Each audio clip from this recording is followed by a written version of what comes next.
For the front-facing camera. It's much less distracting and invasive than the notch on iPhones. Both phones have face unlock as an option, and both are pretty much instantaneous. But the S21 also has a fingerprint sensor underneath the display. Especially when I'm trying to unlock while wearing a mask, using the fingerprint scanner probably saves about a few seconds. So,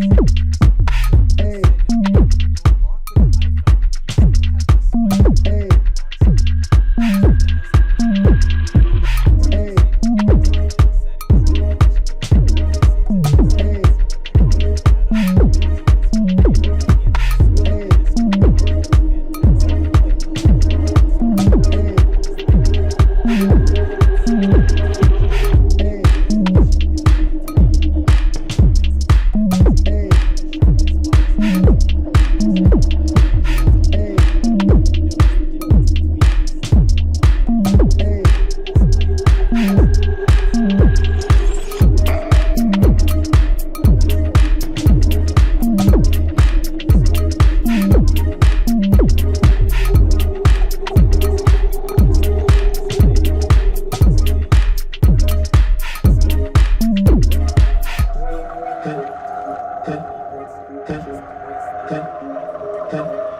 Okay.